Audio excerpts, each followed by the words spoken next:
হে রাসূল তোমাকে ভুলি আমি কেমন করে,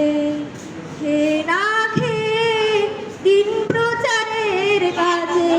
নিজেকে দিয়েছো বিলিয়ে, তায়েফের কাফেলা